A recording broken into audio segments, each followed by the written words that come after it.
Okay, and like I said, right, my experience in Taiwan, my learning experience in Taiwan, I don't really know, I couldn't say it's very representative of many other Taiwanese people, right? Because I only speak English in class, I'm very limited in terms of the professors I can talk to, in terms of the 同学 I can talk with, right? Very limited, okay? But, you know, I think this will all change, right? This is an extremely small population now, but as we all know, the government wants to let Chinese college students come over to Taiwan eventually, okay? And this I'll touch on later, and we'll keep on going with that. Okay, so for me being born in America, me being born in the States, coming back to Taiwan, I think the biggest difference, right? The biggest difference that I can notice, right, is the respect that teachers and professors they get in society. Okay, in the States, you know, if you're a professor, you're a teacher, oh, you know, people think that's great. But in Taiwan, you get much more respect. If you say you're a teacher, if you say a professor, you know, you get a respect from society. You get this type of thing. Okay. On the whole, I think this is good. On the whole, you know, teachers should be respected. Education is very important, so it is something that it is a place of, it is a position of power that we should respect. However, I think in Taiwan, because of this distance that we have between professors and students, right? Because of the distance you have, we have a lot of classroom politics. Okay, classroom politics meaning that, as I've studied at Tsinghua this past year, I've noticed that a lot of my 同学, a lot of my fellow students, they have to see, is this teacher a KMT? Is this teacher a DPP? Okay, because of that, then how do we talk to this person? Like, if this guy's KMT, these are the things I can say in class. If this guy's DPP, these are the things I can say in class. These are the things that you shouldn't say in class. Okay, but this is really interesting because coming from America, in college, in school, you're taught to be an individual. You're taught to challenge what you think. You're taught to challenge the things you learn. In Taiwan, it's completely different. Okay, it's completely different, and because of this dynamic that you get, okay, this is where you get student-to-student interaction. In my opinion, is also filled with politics and what I like to call drama. Okay, and what I mean is, for instance, I just started class yesterday at Tsinghua. It was yesterday, and I have it's like 4 or 5 people in my class, and it's amazing. I'm always amazed at how much time my 同学, my classmates, spend on dividing today's homework assignment into, you know, let's say I have to read 100 pages. Okay, everybody breaks it up. Okay, you read 10, you read 10, you read 10, you read 10. So that you know, we're all okay. Like we'll be able to cover the professor's questions. And the other day, I literally stayed after class for about 20 minutes with these PhD students, just dividing on who would take what, so that they would do the least amount of work possible. Okay, and for me, it's just kind of like, you know, it seems like they're wasting a lot of time, right? We should be here to learn. We should read everything, right? If you don't have time, you know, that's okay. But it seems like Taiwanese students are so caught up in, you know, trying to please the teacher, trying to get, what does this certain teacher look for? So this is exactly what we need to do. You know, people are worried about, you know, even as I've lived in Taiwan longer, I've become to speak more politically. And as I get more political, I notice the way people talk to me is totally different, right? Now that people know where I stand, they tell me what I want to hear. They don't tell me where they stand. They don't tell me what they believe in. Okay, and this is, I think, a lot of times in, you know, Taiwan's education, we spend a lot of time wasting time on this. Personally, this is what I believe. Then the third one. Okay, although students in the U.S. cheat, the attitudes toward cheating in Taiwan is totally different. And what I mean is that because Taiwan, we're always testing, right? From elementary school, junior high, high school, every week testing, 小考, 大考, everything, you know, getting into junior high, high school.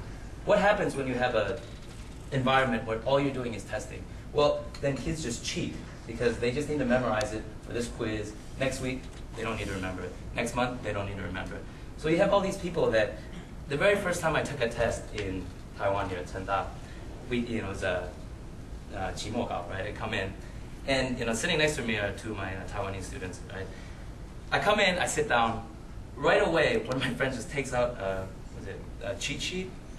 Xiao Cao. Takes it out, just puts it right on his desk. And I'm like, what are you doing? He's like, well, for the test. I was like, but it's right on your desk. And he's like, it's okay, it's okay. You know, and then I found out during this is my first time taking a test. During the test, there was actually students going to the bathroom. And in the bathroom, there was a Xiao Cao that everyone could go to the bathroom and look at. Okay? And, you know, this kind of thing, it really caught me by surprise because everybody cheats, okay? I'm not saying that people don't cheat. In the States, people cheat all the time. But the attitude, that, the openness with it, for me, being born in America, it was definitely a noticeable difference, right? It's definitely a noticeable difference. And it just seems that like a lot of my friends, a lot of the people I've met are just very, it's not a big deal, right? And I can understand it because of the environment. And this is why I think, we need a lot of changes, right? We can't always keep testing. We can't like say that, everything's going to be based on this one test, or everything is going to be based on last week's test, or we need to get, we just need to think in a completely different mind set of mind frame. Okay. So like I was saying, right, before my political views were known, and I was just a regular student, everybody treated me, pretty nicely. Teachers treated me fine. A lot of like a lot of my fellow students treated me fine. Okay. Basically, when people saw me, they thought of me as a typical foreigner. Okay, typical foreigner. Most foreigners in Taiwan, they've lived here 5 years, 6 years, 7 years. They don't know anything about Taiwan. They don't know anything about Taiwan's culture. They don't know any Taiwanese. They don't know anything about our political system, about everything that's going on. Okay, but after my views became more public, right? After my views became more public, okay, transferring into the political economy department at NCKU was a huge fiasco. Okay, why is this? Because at NCKU, their political economy department used to be the KMT, right? The KMT party representative in Tsenda used to come from the political economy department. And I was on the news last year for protesting, okay? And because of that, right, I was a little bit more public, okay? When I wanted to transfer into the NCKU program, I had to go through so many different hurdles that other people didn't have to go through, okay?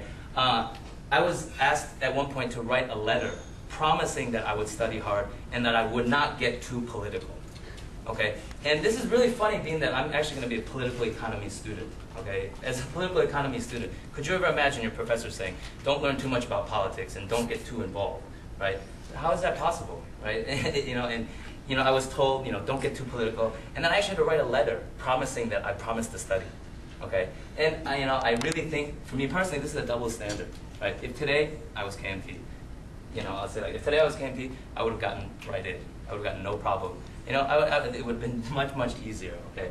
But yeah, it was really difficult for me to get in. And the funniest thing was, right before I transferred in, the dean actually sat down and talked to me and asked me, told me, don't get too political. You got to promise to go to class. You got to promise to do all this stuff. But the funniest thing is, at my school, one of our professors actually ran for Tainan's mayor position for the KMT on university time. On university time, he was the Choi Choswan. Okay, and this is the same programming telling me as a student, I shouldn't get too political. I shouldn't do this. Well, what about my teacher? Right? What do you expect? And this is double standard. Okay, this is clearly a double standard. If today I was supporting him, if today I wanted to help him out in his campaign, would I have been in? I would have been in like that, easy. Okay. Now I want to talk about teaching in Taiwan. That was me going to school as a student in Taiwan. In terms of teaching in Taiwan, okay, when I think about Taiwanese students, when I think about Asian students, okay, the first word that pops in my head is conformity. Okay, conformity meaning that we all need to be the same. We all need to have the same grades. We all need to walk the same. When we write Chinese, it has to look exactly the same. When we write English, it needs to look exactly the same. That's what Asian education is based on, right? Just conformity. Okay. When I talk about U.S., when we talk about more Western education, it's on the opposite side of the spectrum. We talk about individualism, right? Ever since you're young, they always just tell you, whatever you want to do, just do it, right? You're independent, you can do it. And of course, this has problems as well. Okay, I'm not saying that the U.S. education system has many, many, many, many problems. Okay, but one good thing that they do teach you is individualism, self-confidence, right? Having the self-confidence to be able to approach people that have different views from you. Okay, and this is what I think is the most important with Taiwan's education, right? Is that we actually teach kids that, if today someone has different opinions than you, don't talk to them, right? Just say or agree with it. Right? This type of thing I think is very dangerous, right? In a true democratic society, we need to actually be able to express all of our opinions openly. It doesn't matter today if you're KMT, if you're DPP, if you're Chinese, if you're Taiwanese, it shouldn't matter, right? And just because someone is of a different party, of a different opinion, we need to be able to teach kids that it's okay to talk to these people. It's okay that, to have conversation with them. Okay.